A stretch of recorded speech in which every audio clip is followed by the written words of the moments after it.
இருப்பதற்காக அமெரிக்க கடற்படைக்கு உத்தரவிட்ட டொனால்ட் ட்ரம்பும் அமெரிக்க கடற்படையினர் அவசரமாக மேற்கொள்ளப் போகும் நடவடிக்கைகளும் மத்திய கிழக்கு பிராந்தியத்தில் ஏற்பட்டிருக்கக்கூடிய உச்சக்கட்ட பதற்றமும் வருகின்ற வெள்ளிக்கிழமை ஆரம்பிக்கப்பட போகும் மிகப்பெரிய போர்க்களமும் ஈரான் அமெரிக்காவுக்கு எவ்வாறான பதிலடி தாக்குதல்களை மேற்கொள்வதற்கு திட்டமிட்டுள்ளது.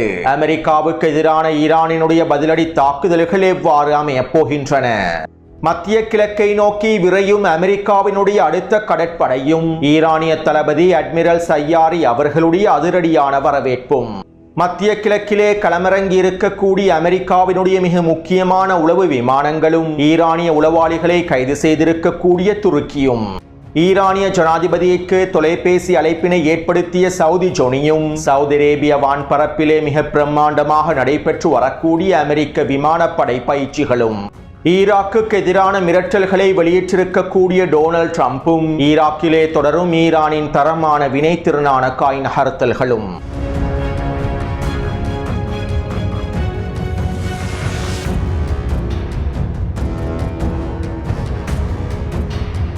லெபனானிலே ஈரானுக்கு ஆதரவான மக்கள் பேரணிகள் தொடர்ச்சியாக நடைபெற்று வருகின்றன. நேற்றைய தினம் நடைபெற்ற மிகப்பெரிய மக்கள் பேரணியில் லெபனானிலே இருக்கக்கூடிய சன்னி முஸ்லிம்களும் கலந்து கொண்டிருந்தார்கள். பல சன்னி மத தலைவர்களும் கலந்து கொண்டிருந்தார்கள். மேலும் குறித்த பேரணியில் லெபனானிலே இருக்கக்கூடிய மிக முக்கியமான சன்னி மத தலைவரான ஷேக் மாஹர் ஹம்மூத் அவர்கள் இவ்வாறு தெரிவித்தார். மத்திய கிழக்கிலே அமெரிக்க ஏகாதிபத்தியத்திற்கு எதிராக ஜியோனிஸ் ஆக்கிரமிப்புக்கு எதிராக போராடக்கூடிய ஒரே ஒரு நாடாக ஈரான் மாத்திரமே உள்ளது. அதிகளவான இஸ்லாமிய நாடுகள் தற்போது அமெரிக்காவினுடைய ஜியோனிசத்தினுடைய கைக்கூலிகளாக மாறிவிட்டன. இந்த இஸ்லாமிய நாடுகள் இறைவனின் கட்டளைகளை ஏற்று நடக்கவில்லை. அவர்கள் அமெரிக்க ஏகாதிபத்தியத்தின் ஜியோனிசத்தினுடைய பலத்திற்காகவும் வளங்களுக்காகவும் அவர்களுடைய கைக்கூலிகளாக மாறிவிட்டார்கள். ஈரானிய அரசு மாத்திரமே குர்ஆனிய வழிகாட்டுதலில் இயங்கக்கூடிய அரசாக இருக்கின்றது. இதனால் தற்போது நாங்கள் அனைவரும் ஈரானிய அரசாங்கத்திற்கு முழுமையான ஆதரவை வழங்க வேண்டும். அமெரிக்க ஏகாதிபத்தியத்திற்கு எதிராகவும் ஜியோனிஸ் ஆக்கிரமிப்புக்கு எதிராகவும் போராடக்கூடிய ஈரானுக்கு நாங்கள் முழுமையான ஆதரவை வெளிப்படுத்த வேண்டும். எங்களுக்குள்ளே இருக்கக்கூடிய வேறுபாடுகளை தவிர்த்து நாங்கள் ஈரானுக்கு முழுமையான ஆதரவை வெளிப்படுத்த வேண்டும். உலகில் உள்ள அனைத்து சன்னி முஸ்லிம்களும் ஈரானிய அரசாங்கத்திற்கு முழுமையான ஆதரவை வெளிப்படுத்தி குர்ஆனிய வழிகாட்டுதலில் இயங்கக்கூடிய ஈரானிய அரசாங்கத்தை பலப்படுத்துவதற்கான வேலை திட்டங்களையே முன்னெடுக்க வேண்டும் என லெபனானினுடைய மிக முக்கியமான சன்னி மத தலைவர் ஷேக் மாஹர் ஹம்மூத் அவர்கள் தெரிவித்துள்ளார். மேலும் இவர் பேசிய காணொளியின் ஒரு பகுதியை டெலிகிராம் சேனலில் பதிவிடுகின்றேன். அடுத்து அமெரிக்காவுடனான இஸ்ரேலிய ஆக்கிரமிப்புடனான அடுத்த கட்ட போரிலே ஈரானுக்கு ஈராக் மிகவும் முக்கியமானதாகும். சிரியாவுக்கு அடுத்தபடியாக ஈராக்கை சிதைப்பதற்கும் ஈராக்கை துண்டு துண்டாக பிரிப்பதற்கும் ஈராக்கிலே பயங்கரவாதிகளுடைய ஆதிக்கத்தினை விரிவுபடுத்துவதற்கும் எல்லாவிதமான வேலை திட்டங்களையும் சூழ்ச்சி திட்டங்களையும் ஆக்கிரமிப்பாளர்கள் மேற்கொண்டு வருகின்றார்கள். ஈராக்கிலே இருக்கக்கூடிய எதிர்ப்பு அச்சுக்களை முழுமையாக நிராயுதபாணியாக்குவதற்கான உச்ச அழுத்தங்களையும் அமெரிக்கா வழங்கி வருகின்றது. மேலும் சிரியாவிலே தற்போது நடைபெற்றிருக்கக்கூடிய கள நிலவரங்களும் ஈராக்குக்கு எதிராகவே அமைந்துள்ளன. வடகிழக்கு சிரியாவில் இருக்கக்கூடிய 20,000க்கும் அதிகமான ISIS பயங்கரவாதிகள் ஜூலானியின் தக்வீரி அரசாங்கத்தினால் விடுவிக்கப்பட்டு ISIS பயங்கரவாதிகளின் ஆதிக்கமும் அதிகரிக்கப்பட்டுள்ளது. மேலும் இந்த ISIS பயங்கரவாதிகள் ஈராக் வழியாக 2ஆம் கட்டளை பயங்கரவாத தாக்குதல்களை ஆரம்பிப்பதற்கும் திட்டமிட்டுள்ளார்கள். இப்படியான நிலைமையிலேயே ஈராக்கை பாதுகாப்பதற்காகவும் ஈராக்கை ஆக்கிரமிப்பாளர்களின் அழுத்தங்களிலிருந்து விடுவிப்பதற்காகவும் ISIS பயங்கரவாதிகளின் அடுத்த கட்ட தாக்குதல்களை சமாளிப்பதற்காகவும் ஈரான் அதிரடியாக ஈராக்குக்குள்ளே பல காய் நகர்த்தல்களை மேற்கொண்டது. ஈரானின் மாஸ்டர் பிளானுக்கு அமைவாக ஈராக்கினுடைய புதிய பிரதமராக நூரி மாலிகி அவர்களும் தெரிவு செய்யப்பட்டார். இவை தொடர்பான பல முக்கியமான தகவல்களையும் ஈராக்கினுடைய பிரதமராக பதவியேற்க போகும் நூரி மாலிகி அவர்கள் வெளியிட்டிருக்கக்கூடிய கருத்துக்களையும் இன்னும் பல முக்கியமான தகவல்களையும் நேற்றைக்கு முன்தினம் வெளியிட்ட காணொளியில் குறிப்பிட்டுள்ளேன். மேலும் ஈராக்கிலே ஈரான் மேற்கொண்டிருக்கக்கூடிய தரமான காய் நகர்த்தல்கள் அமெரிக்காவுக்கும் இஸ்ரேலிய ஆக்கிரமிப்புக்கும் தற்போது மிகப்பெரிய சவாலாகவும் மாறியுள்ளன. இப்படியான நிலைமையிலேயே நேற்றிரவு ட்ரூத் சோஷியல் தளத்தில் டொனால்ட் ட்ரம்ப் இவ்வாறு தெரிவித்தார். ஈராக் என்கின்ற பெரிய நாடு நூரி மாலிகியை மீண்டும் பிரதமராக தெரிவு செய்து ஒரு மோசமான முடிவை எடுக்கப் போகின்றது என்று நான் நினைக்கின்றேன். நூரி மாலிகியின் ஆட்சியின் கீழாலேயே ஈராக்கிய மக்கள் மிகப்பெரிய துன்பங்களை அனுபவித்தார்கள். ஈராக்கினுடைய பொருளாதாரம் சிதைவடைந்தது. ஈராக்குள்ளே பல குழப்பங்களும் ஏற்படுத்தப்பட்டன. இவ்வாறு மீண்டும் நடைபெறுவதற்கு நாங்கள் இதனை அனுமதிக்க கூடாது. அவருடைய பைத்தியக்கார கொள்கைகளையும் செயற்பாடுகளையும் நாங்கள் ஒருபொழுதும் ஏற்றுக்கொள்ளப் போவதில்லை. ஈராக்கினுடைய பிரதமராக நூரி மாலிகி தெரிவு செய்யப்பட்டால் ஈராக்குக்கு தேவையான உதவிகளை அமெரிக்கா செய்ய போவதுமில்லை. மேலும் நாங்கள் எங்களுடைய உதவிகளை ஈராக்குக்கு நிறுத்திவிட்டால் ஈராக்கினுடைய செழிப்பு, பொருளாதாரம், சுதந்திரம் என்பன பூஜ்ஜியமாகிவிடும். இதனால் நாங்கள் மீண்டும் ஈராக்கை சிறந்ததாக மாற்ற வேண்டும். மேக் ஈராக் கிரேட் அகைன் என டொனால்ட் ட்ரம்ப் குறித்த பதிவில் தெரிவித்துள்ளார். அதாவது ஈராக்குள்ளே ஈரான் மேற்கொண்டிருக்கக்கூடிய அதிரடியான காய் நகர்த்தல்கள் அமெரிக்காவுக்கு மிகப்பெரிய சவாலாக மாறியுள்ளது என்பதனை டொனால்ட் ட்ரம்பினுடைய இந்த கருத்துக்களில் இருந்து தெளிவாக புரிந்து கொள்ளலாம். மேலும் தற்போது அமெரிக்காவும் ஜியோனிஸ் ஆக்கிரமிப்பும் ஈராக்குக்கு எதிராகவும் அடுத்த கட்ட வேலை திட்டங்களை ஆரம்பிக்கப் போகின்றார்கள். டொனால்ட் ட்ரம்பினுடைய நிர்வாகம் ஈராக்குக்கு எதிரான உச்ச பொருளாதார தடைகளையும் விதிக்கப் போகின்றது.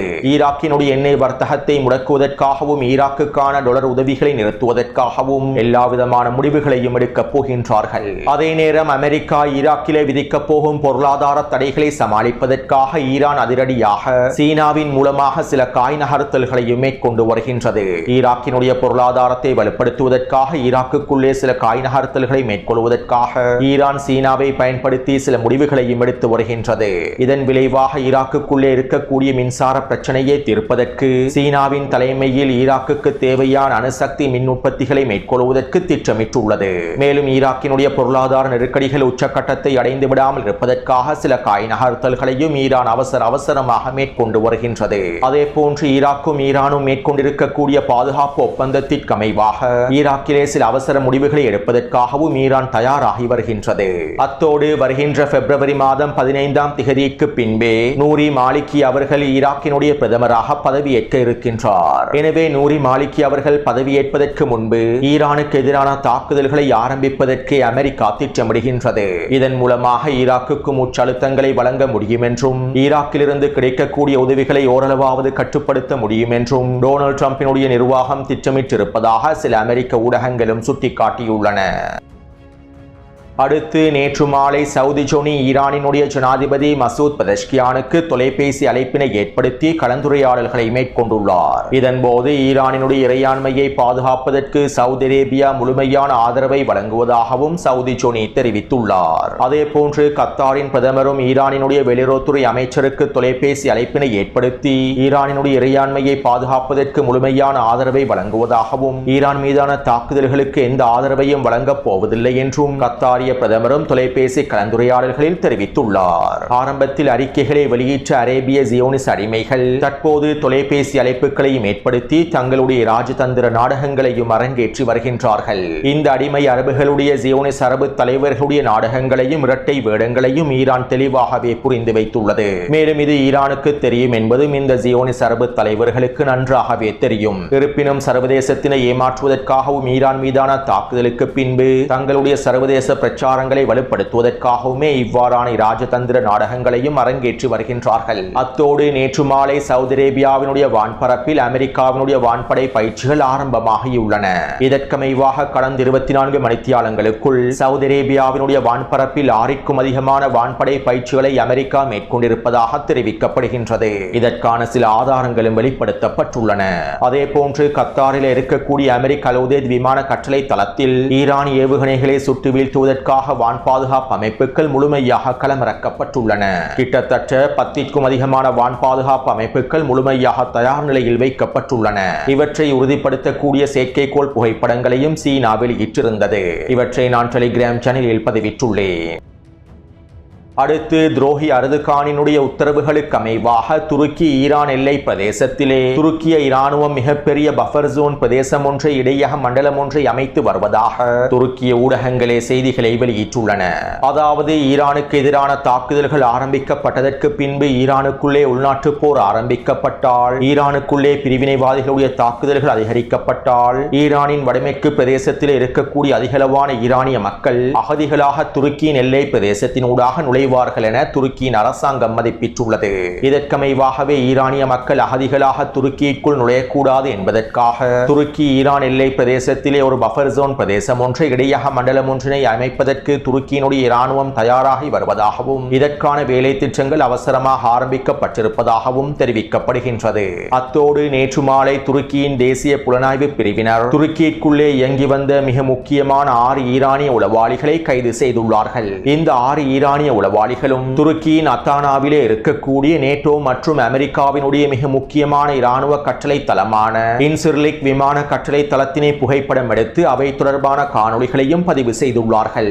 ஈரானுக்கு எதிரான போர் ஆரம்பிக்கப்படும் சந்தர்ப்பத்தில் துருக்கியிலே இருக்கக்கூடிய நேட்டோவின் அமெரிக்காவினுடைய மிக முக்கியமான இராணுவ கட்டளை தளத்தை இலக்கு வைத்து ஏவுகணை தாக்குதல்களை மேற்கொள்வதற்காகவே ஈரானிய உளவாளிகள் இந்த உளவு தகவல்களை சேகரித்துள்ளார்கள். குறித்த அமெரிக்க விமான கட்டளை தளத்தை இலக்கு வைத்து ஏவுகணை தாக்குதல்களை மேற்கொள்வதற்கு தேவையான எல்லா விதமான தகவல்களையும் பெற்றுக்கொண்டு ஈரானுக்கு அனுப்பி வைத்துள்ளார்கள். இவ்வாறு அமெரிக்க இராணுவ தளங்கள் தொடர்பான முக்கியமான உளவு தகவல்களை ஈரானுக்கு அனுப்பி வைத்த ஈரானிய உளவாளிகளையே தற்போது துருக்கியினுடைய தேசிய உளவுத்துறையானது கைது செய்துள்ளது. மேலும் நாங்கள் அமெரிக்க இராணுவ தளங்களை உளவு பார்த்த ஈரானிய உளவாளிகளை கைது செய்து விட்டோம் என்றும் அமெரிக்க இராணுவ தளங்களை பாதுகாப்பதில் துருக்கி உறுதியாக இருக்கும் என்றும் துரோகி அர்துகானினுடைய அரசாங்கம் விசேட அறிக்கைகளையும் வெளியிட்டுள்ளது. அடுத்து மத்திய கிழக்கை நோக்கி அமெரிக்காவினுடைய அதிகளவான உளவு விமானங்கள் களமிறக்கப்பட்டு வருகின்றன.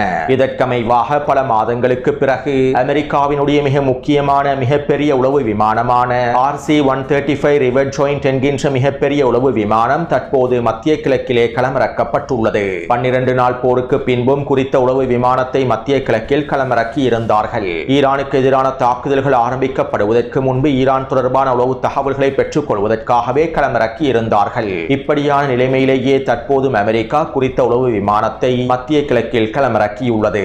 மேலும் அமெரிக்கா பாரசீக வளைகுடா பிரதேசத்திலே அதிகளவான உளவு விமானங்களை களமிறக்கி உளவு ட்ரோன்களை களமிறக்கி ஈரானை முழுமையாக கண்காணித்து வருவதாக தெரிவிக்கப்படுகின்றது. மேலும் அதே போன்று ஈரானினுடைய உளவு விமானங்களும் உளவு ட்ரோன்களும் பாரசீக வளைகுடா பிரதேசத்தில் களமிறக்கப்பட்டு மத்திய கிழக்கில் இருக்கக்கூடிய அமெரிக்க இராணுவ கட்டளை தளங்கள் தொடர்பான கண்காணிப்புகளை மேற்கொண்டு வருகின்றன.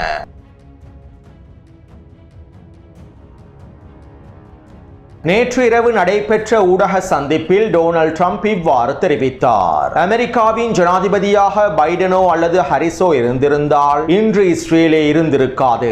இவர்கள் ஈரானுக்கு எதிரான எந்தவிதமான முடிவுகளையும் எடுத்திருக்க மாட்டார்கள். ஈரானிய அணுசக்தி தளங்களை அழிப்பதற்கு ஆபரேஷன் மிட்நைட் ஹேமர் தாக்குதல்களையும் மேற்கொண்டிருக்க மாட்டார்கள்.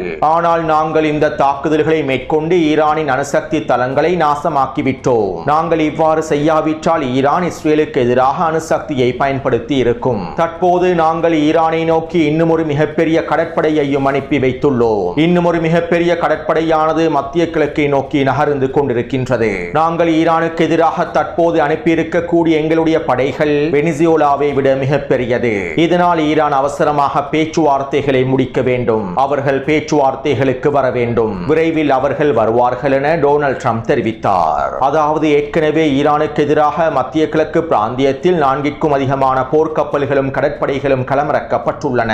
தற்போது டொனால்ட் ட்ரம்ப் இன்னும் ஒரு மிகப்பெரிய கடற்படையையும் ஆப்ரஹாம் லிங்கன் கப்பலுக்கு ஆதரவாக அனுப்பி வைத்துள்ளார். இந்த மிகப்பெரிய கடற்படையிலே 5க்கும் அதிகமான போர்க்கப்பல்கள் இருக்கும் என்றும் இன்னும் 2 நாட்களுக்குள்ளே குறித்த கப்பல்கள் மத்திய கிழக்கை அடைந்து விடும் என்றும் தெரிவிக்கப்படுகின்றது.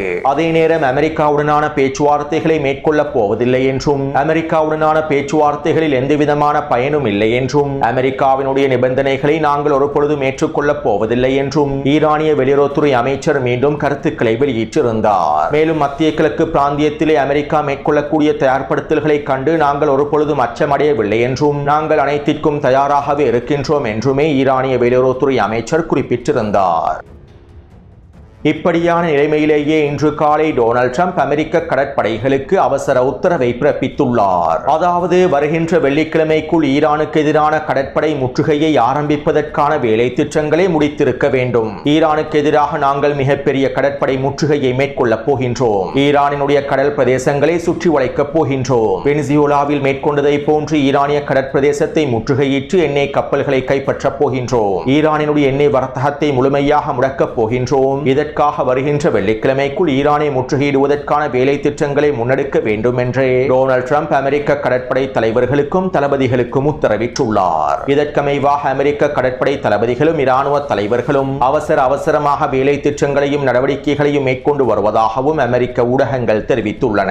இன்னும் தெளிவாக குறிப்பிடுவதாக இருந்தால் ஈரானினுடைய கொள்ளைப்புறத்தில் மண்டியிடுவதற்கு டொனால்ட் ட்ரம்ப் தயாராகி வருகின்றார். நேற்றைய காணொலியிலும் இவை தொடர்பாக பல முக்கியமான தகவல்களை பதிவிட்டிருந்தேன். வெனிசுவேலாவின் கடற்பிரதேசத்தினை அமெரிக்க படைகள் முற்றுகையிட்டதை போன்று ஈரானிய கடற்பிரதேசத்தினை அவர்களால் முற்றுகையிட முடியாது. மேலும் இந்த முற்றுகையினை அமெரிக்கா ஆரம்பித்ததும் ஈரான் ஹெர்முஸ் ஜலசந்தி பிரதேசத்தையும் இழுத்து மூடிவிடும். ஒட்டுமொத்த உலக பொருளாதாரத்தையும் முடக்குவதற்கான முற்றுகையை ஆரம்பித்துவிடும். அது மட்டுமல்லாமல் ஈரானிய தலைமைகள் கப்பலுக்கு கப்பல் என்கின்ற கொள்கையை கடைபிடிக்கப் போகின்றார்கள். இதற்கு முன்பும் ஈரானிய தலைமைகள் இந்த கொள்கைகளை கடைபிடித்திருந்தார்கள். அதாவது அமெரிக்கா ஈரானின் ஒரு எண்ணெய் வர்த்தக கப்பலை கைப்பற்றினால் அதற்கு ஈடாக ஈரான் அமெரிக்காவினுடைய எண்ணெய் வர்த்தக கப்பலை கைப்பற்றும். செங்கடல் பிரதேசத்திலும் பாரசீக வளைகுடா பிரதேசத்திலும் அமெரிக்காவினுடைய எண்ணெய் கப்பல்களை ஈரான் கைப்பற்றும். எனவே கப்பலுக்கு கப்பல் என்கின்ற கொள்கைகளையும் ஈரான் இந்த ஆட்டத்திலே களமிறக்கும். மேலும் அமெரிக்க கடற்படையினாலும் அமெரிக்க போர் கப்பல்களினாலும் பாரசீக வளைகுடா பிரதேசத்திலே நுழையவும் முடியாது.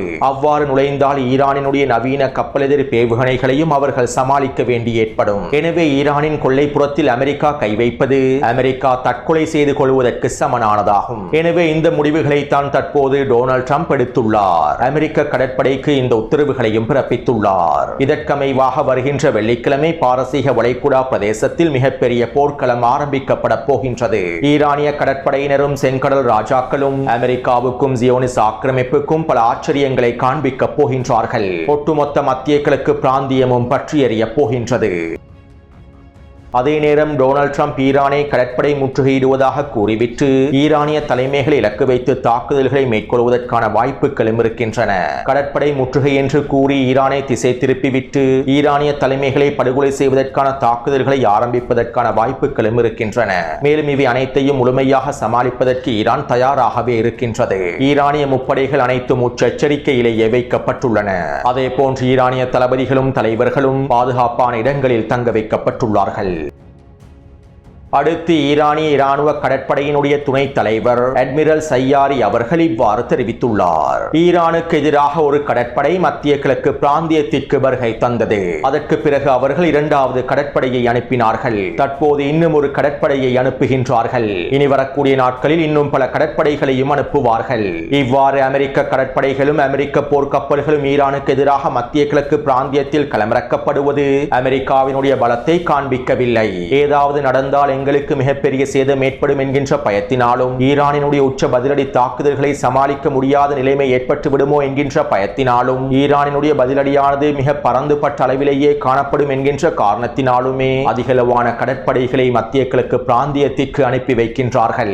ஈரானினுடைய பதிலடியானது மிகப்பெரிய பதிலடியாகவே அமையப் போகின்றது என்பதனை அவர்கள் உணர்ந்து கொண்டுள்ளார்கள். மேலும் உறுதிப்படுத்தியுள்ளார்கள். எனவே அவர்களிடம் இருக்கக்கூடிய அனைத்து கடற்படைகளையும் போர்க்கப்பல்களையும் மத்திய கிழக்கை நோக்கி அனுப்பட்டும். ஏனென்றால் ஈரானினுடைய பதிலடியானது வினைத்திறனாக விரிவாக்கப்பட்டிருக்கக்கூடிய ஒட்டுமொத்த கடற்படையையும் எதிர்க்கக்கூடிய பதிலடியாகவே அமைந்திருக்கும். மேலும் நாங்கள் அமெரிக்க கடற்படைகளை வரவேற்பதற்கு தயாராகவே இருக்கின்றோம் என ஈரானிய தளபதி அட்மிரல் சையாரி அவர்கள் தெரிவித்துள்ளார். அடுத்து ஈரானிய ஆய்வாளர் முஸ்தபா நஜாஃபி அவர்கள் இவ்வாறு தெரிவித்துள்ளார். அமெரிக்காவினுடைய எந்த ஒரு தாக்குதலுக்கும் விரைவான வினைத்திறனான வீரியமான பதிலடிகளை வழங்குவதற்கு ஈரான் 2 பரிசீலனைகள் மூலம் உறுதியான முடிவை எடுத்துள்ளது. முதலாவது, ஈரான் மீதான அமெரிக்காவின் தாக்குதல்கள் இருத்தலியல் அச்சுறுத்தலாகவே பார்க்கப்படும். 12 நாள் போரின் போது நாங்கள் அமெரிக்காவினுடைய தாக்குதல்களை இருத்தலியல் அச்சுறுத்தலாக பார்க்கவில்லை, சமாளிக்கக்கூடிய சம்பவமாகவே பார்த்தோம். ஆனால் இதற்கு பிறகு நாங்கள் அமெரிக்காவினுடைய தாக்குதல்களை இருத்தலியல் அச்சுறுத்தலாகவே பார்ப்போம். ஈரானிய அரசாங்கத்திற்கு எதிரான கடுமையான அச்சுறுத்தலாகவே பார்ப்போம். இதற்கமைவாகவே ஈரானினுடைய பதிலடிகளும் அமைந்திருக்கும். இரண்டாவது, ஈரானுக்கு எதிராக அமெரிக்கா குறைந்த அளவிலான தாக்குதல்களை மேற்கொண்டாலும் ஈரானுக்கு எதிரான அமெரிக்காவினுடைய தாக்குதல் சுழற்சிகள் தொடர்ச்சியாக நடைபெறும். அமெரிக்காவின் நிலப்போரானது ஈரானுக்கு எதிராக தொடரும். இதனால் நாங்கள் அமெரிக்காவுக்கு தீர்க்கமான பதிலடியை வழங்க வேண்டும். மீண்டும் அமெரிக்கா ஈரான் மீது தலை வைத்து கூட பார்க்க முடியாத அளவுக்கு நாங்கள் அமெரிக்காவுக்கு எதிரான தாக்குதல்களை மேற்கொள்ள வேண்டும் என்கின்ற முடிவுகளையே ஈரானிய தலைவர்கள் எடுத்துள்ளார்கள் என குறித்த இராணுவ ஆய்வாளர் தெரிவித்துள்ளார். அதாவது அமெரிக்கா தற்போது ஈரானுக்கு எதிராக சிறிய தாக்குதலை மேற்கொண்டாலோ அல்லது பெரிய தாக்குதலை மேற்கொண்டாலோ ஈரானினுடைய பதிலடியானது வீரியமான மிகப்பெரிய பதிலடியாகவே அமைந்திருக்கும். ஏனென்றால் அமெரிக்காவினுடைய தாக்குதல்களுக்கு ஈரான் வரையறுக்கப்பட்ட மட்டுப்படுத்தப்பட்ட பதிலடிகளை மாத்திரம் மேற்கொண்டால் இன்னும் 6 மாதங்களுக்கு பிறகு அமெரிக்கா மீண்டும் ஈரானுக்கு எதிரான தாக்குதல்களை ஆரம்பிக்கும். அல்லது ஈரானுக்குள்ளே தொடர்ச்சியாக கலவரங்களை தூண்டி ஈரானிய அரசாங்கத்தை வீழ்த்துவதற்கு எல்லா விதமான முயற்சிகளையும் மேற்கொள்ளும். எனவே இவை அனைத்திற்கும் தீர்வாக இருக்கக்கூடியது அமெரிக்காவுக்கு எதிராக உச்ச பதிலடி தாக்குதல்களை வழங்குவது. அமெரிக்கா எதிர்பார்க்காத மிகப்பெரிய சேதத்தை அமெரிக்காவுக்கு ஏற்படுத்துவது. இவ்வாறு அமெரிக்காவுக்கு மிகப்பெரிய சேதத்தை ஏற்படுத்தினால் மாத்திரமே, இஸ்ரேலி ஆக்கிரமிப்புக்கு மிகப்பெரிய சேதத்தினை ஏற்படுத்தினால் மாத்திரமே அமெரிக்காவும் இஸ்ரேலி ஆக்கிரமிப்பும் மீண்டும் ஈரான் மீது தலை வைத்து கூட பார்க்க மாட்டார்கள். எனவே இதற்கமைவாகவே தற்போது ஈரான் அதனுடைய பதிலடி தாக்குதல்களை திட்டமிட்டுள்ளது. அமெரிக்காவுக்கும் ஜியோனிஸ் ஆக்கிரமிப்புக்கும் சாதாரண பதிலடிகளை வழங்காமல் அவர்களுக்கு வரலாற்று பாடத்தினை கற்பிப்பதற்கான பதிலடிகளை வழங்குவதற்கே தீர்மானித்துள்ளது. அத்தோடு ஈரானிய உச்ச தலைவரின் மூத்த ஆலோசகர் மொஹசன் ரிசாய் அவர்கள் இவ்வாறு தெரிவித்துள்ளார். அமெரிக்கர்களே, நீங்கள் ஈரானுக்கு எதிரான தாக்குதல்களை ஆரம்பிப்பதற்கு முன்பு ஒரு விடயத்தினை நாங்கள் கூறிக்கொள்கின்றோம். நீங்கள் ஈரானுக்கு எதிரான தாக்குதல்களை மேற்கொண்டால் நாங்கள் உங்களுக்கு எதிரான உச்ச பதிலடி தாக்குதல்களை ஆரம்பிப்போம். மேலும் எங்களுடைய உச்ச பதிலடி தாக்குதல்களுக்கு பின்பு தாக்குதல்களை நிறுத்துங்கள் என எங்களிடம் பிச்சை எடுக்க வேண்டாம். நீங்கள் எங்களிடம் எவ்வளவு கெஞ்சினாலும் பிச்சை எடுத்தாலும் எங்களுடைய தாக்குதல்களை நாங்கள் நிறுத்தப் போவதில்லை. தற்போது வகுத்திருக்கக்கூடிய எங்களுடைய திட்டங்கள் சமன்பாடுகளுக்கு அமைவாக நாங்கள் அனைத்தையும் முடித்ததற்கு பின்பே நிறுத்துவோம். நீங்கள் எவ்வளவு கெஞ்சினாலும் நாங்கள் நிறுத்தப் போவதில்லை என்பதனையும் அனைவரும் கவனத்தில் கொள்ளுங்கள் என ஈரானிய உச்ச தலைவருடைய ஆலோசகர் மொஹசன் ரிசாய் அவர்கள் தெரிவித்துள்ளார். எனவே இந்த காணொளி தொடர்பான கருத்துக்களை பதிவு